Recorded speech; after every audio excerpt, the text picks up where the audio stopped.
গত 18ই জুন থেকে খুব দুঃখের সঙ্গে বলছি এবং দুর্ভাগ্য বলেও সত্য, একদিকে বৃষ্টি হয়েছে, অন্যদিকে প্রায় 27,000 লক্ষ, ভালো করে সংখ্যাটা শুনুন কত জল ছেড়েছে, 27,000 লক্ষ কিউবিক মিটার। আবার বলছি, কেউ ভুল করবেন না, 27,000 বলে দেবেন না, 27,000 লক্ষ মেট্রিক টন কিউবিক মিটার, 27,000 লক্ষ কিউবিক মিটার, 27,000 লক্ষ কিউবিক মিটার জল ছাড়া হয়েছে 18ই জুন থেকে আজ পর্যন্ত। কেউ নিজেকে বাঁচাবার জন্য জল ছেড়ে দিয়ে খারাপ হয়ে যাচ্ছে, কিন্তু নিজেদের যে দায়বদ্ধতা এবং দায়িত্ব, 15 বছর ধরে আমরা লড়াই করছি, 14 বছর ধরে, কিন্তু লড়াইয়ের কোনো ফল পাওয়া যাচ্ছে না। আমাদের এখান থেকে টিম গেছে, অনেকবার দেখা করে এসছে, ইরিগেশন ডিপার্টমেন্ট বারবার বলেছে, আমি নিজে প্রধানমন্ত্রীকে চিঠি দিয়েছি, ইরিগেশন ডিপার্টমেন্টকে চিঠি দিয়েছি, আমরা আমাদের ইস্টার্ন রিজিয়নের মিটিংগুলোতে আলোচনা করেছি, নীতি আয়োগের মিটিংগুলোতে আলোচনা করেছি, কিন্তু কিছুতেই কথা কানে যাচ্ছে না। জনগণের যে ক্ষতি হচ্ছে, আসাম বন্যার ত্রাণের টাকা পায়, বাংলা পায় না। বাংলার শুধু জল ছেড়ে দিয়ে বন্যা করে দিয়ে খালাস, আর তারপর ভোটের অঙ্ক অন্য কথা বলবে, তখন সময়টা অন্য হয়ে যায়। আমি এটা বলতাম না, কিন্তু বাধ্য হয়ে বলছি, ভোটের অপর কাজ জনগণের সেবা করা, সেবার পরিবর্তে জনগণের পরিষেবা না দিয়ে নিজেদের পরিষেবা করছে। I am sorry to say. এবং তাই টিএমএসপিতে যেটা আমি বলতে চাই যে আপনারা এখন থেকে দেখুন, যেগুলো লো ল্যান্ড আছে, কাঁচা মাটির ঘর আছে, যেটা সিএস আপনাদের অলরেডি বলেছেন, যেখানে পুকুর বেশি আছে, মানে ওই স্রোতের জল আসছে, তার অন্তত বেশ কিছুটা জুড়ে, 1 কিলোমিটার 2 কিলোমিটার জুড়ে, কারণ যে রেটে জল ছাড়া হচ্ছে, কোন দিন আগে তো বামফ্রন্ট আমলে আমি দেখেছি রাত্রিবেলায় জল ছেড়ে দিয়ে মানুষ ভাসিয়ে দেওয়া হতো, কাউকে উদ্ধার করা হতো না, মানুষ মারা যেত, শয়ে শয়ে মানুষ মারা গেছে। আমরা এখন মনিটরিং করি বলে এটা লক্ষ্য রাখি, কিন্তু আমাদের কাজ হচ্ছে। আগেরবারও পুলিশ আমাকে খুব হেল্প করেছে ব্যাপারে।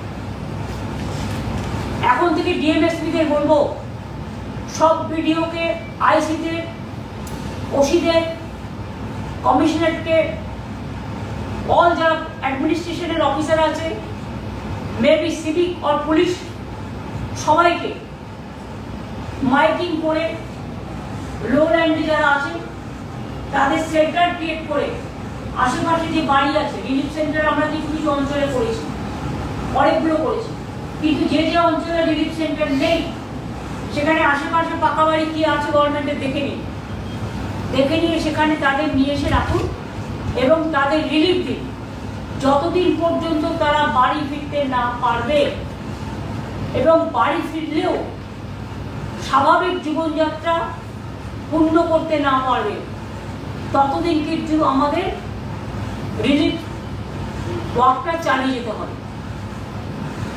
রিলিফ মেটেরিয়ালসের যাতে কোনো রকম অসুবিধে না হয়, হেলথ সেক্রেটারি এখানে আছে, আমি বলবো যে সাপে কাটার ওষুধ যেটা ভেনাম বলে মনে হয় তোমরা,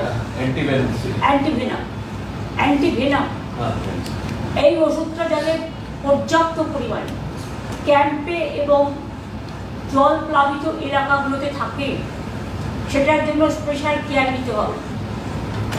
বিদ্যুতের খুঁটিগুলো যাতে ইলেকট্রিকিউটেড না হয়ে যায়, বিদ্যুৎ দপ্তর থেকে একটা প্রচারও দরকার। আপনারা সোশ্যাল নেটওয়ার্কে প্রচার করুন ডিজিটাল করে, যে দয়া করে বর্ষার সময় ভেজা হাতে কেউ বিদ্যুতের খুঁটিতে হাত দেবেন না, বা ঝড় বৃষ্টি চলাকালীন গাছের তলায় দাঁড়াবেন না, এবং সিএসসিকেও অ্যালার্ট করতে হবে, বিদ্যুৎ দপ্তরকে অ্যালার্ট করতে হবে যাতে কোনো ইনসিডেন্ট না হয়, অ্যাক্সিডেন্ট না হয়। তার পরিপূর্ণ মনিটরিং করতে হবে। মনিটরিং চলবে এখন।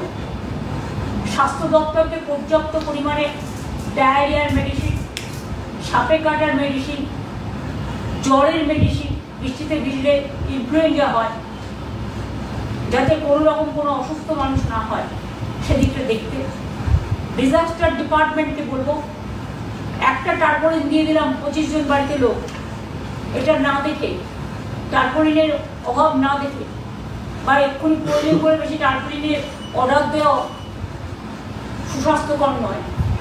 যতটা প্রয়োজন, দেখুন ডিএমদের কাছে যে জেলাগুলো বিশেষ করে বন্যা প্লাবিত হয়, জল প্লাবিত হয়, সেই জেলাগুলোতে যেন পর্যাপ্ত পরিমাণে টার্পোলিন, জামা কাপড়, ফুড, মেডিসিন, জল, পানীয় জল ইত্যাদি থাকে, তার ব্যবস্থা করা।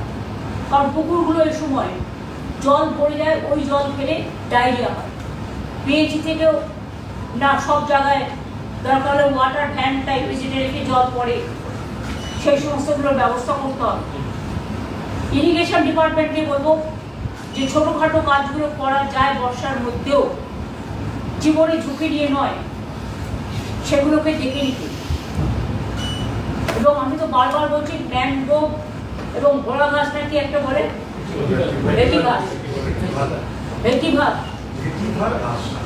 ভেটিভার গাছ, এই দুটোতে কিন্তু নদী ভাঙন অনেকটা হয়। আমরা 5 কোটির ওপর ম্যানগ্রোভ অলরেডি লাগিয়েছি, কিন্তু ভেটিভার গাছটাও লাগানো উচিত, যাতে বিশেষ করে এই সমস্ত জলগুলো, অবশ্য এটা জলের স্রোত, একে আটকানো খুব মুশকিল। ঘাটাল মাস্টার প্ল্যান যতদিন কমপ্লিট না হচ্ছে, কিছু কিছু কাজ শুরু হয়েছে, কিন্তু আশা করি 2 বছরের মধ্যে কাজটা এমার্জেন্সি ভিত্তিতে করে দিলে অনেকগুলো লক্ষ লক্ষ মানুষ অনেকটাই উপকার পাবেন। এছাড়াও আমরা 5.5 লক্ষ জল পুকুর কেটেছি, 500 চেক ড্যাম করে দিয়েছি, এবং লোয়ার দামোদর বেসিন যে প্রজেক্ট আমাদের, তাতেও ওয়ার্ল্ড ব্যাংকে, তাতেও আমরা প্রায় 2,500 কোটি টাকার প্রজেক্ট করেছি।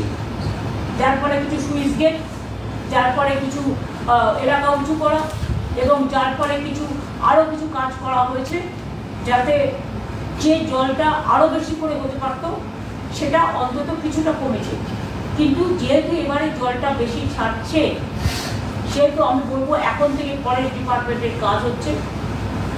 এখন তো পিডব্লিউডি কাজ করতে পারে না বর্ষার জন্য, এখন তো অন্য ডিপার্টমেন্টও যারা মেটেরিয়াল মানে বিশেষ করে ইনফ্রাস্ট্রাকচারের কাজ করে এই সময়টা করতে পারে না, কিন্তু ফরেস্ট ডিপার্টমেন্ট এই সময়টা গাছ লাগাতে পারে, গাছের কাজটা করতে পারে, তারা আরও বেশি করে যেন করে এই এলাকাগুলো বিশেষ করে দেখে নিই।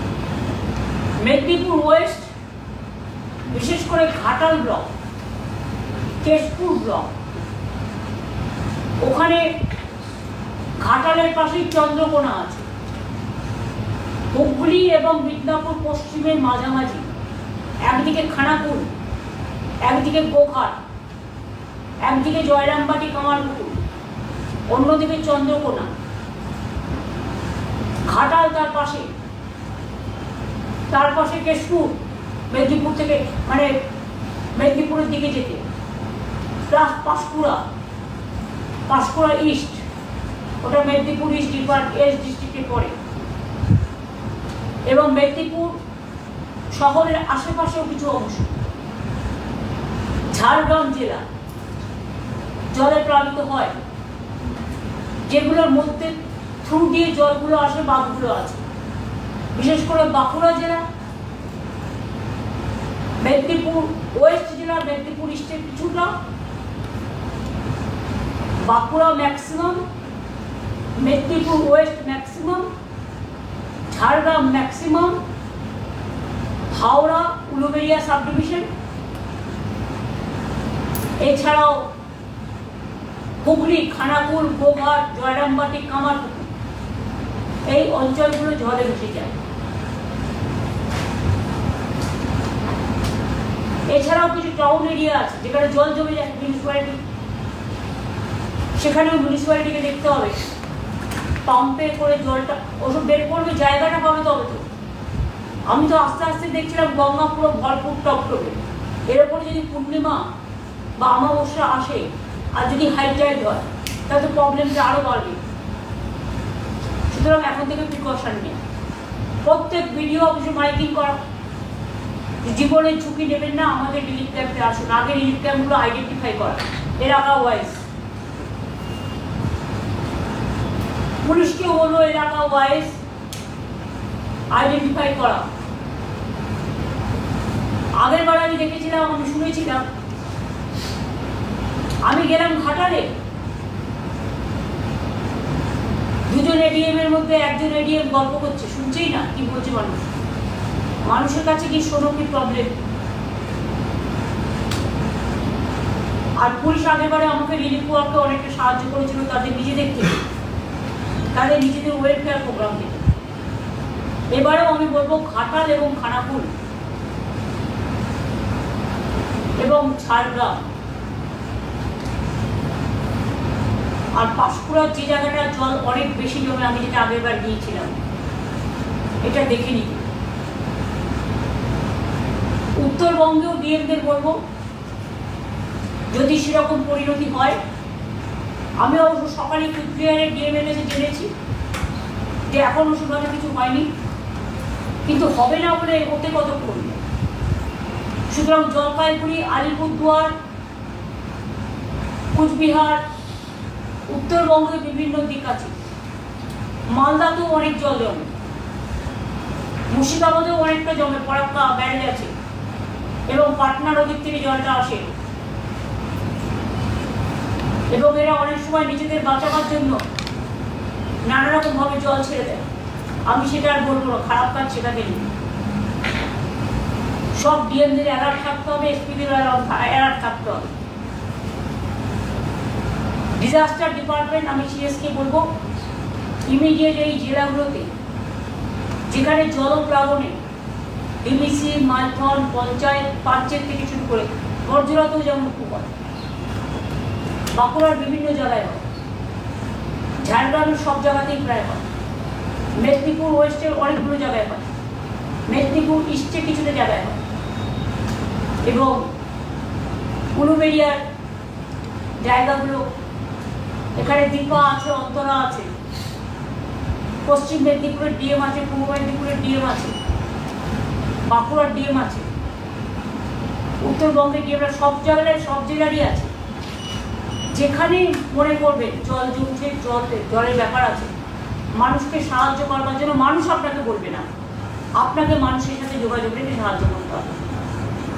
এবং এগুলো দেখার জন্য আমি সিএসকে বলবো প্রতি জেলায় 3 জন করে প্রিন্সিপাল সেক্রেটারিকে, যেখানে প্রিন্সিপাল সেক্রেটারির প্রবলেম আছে সেখানে সেক্রেটারিকে দিয়ে দিই, কারণ কয়েকটা ডিপার্টমেন্ট এমার্জেন্সি আছে যারা অনেক সময় জায়গা ছাড়তে পারে না, তার নেক্সট ম্যানকে দিয়ে দিই, দিয়ে একটা করে টিম এই জেলাগুলোতে যেন এখন 7 দিন বসে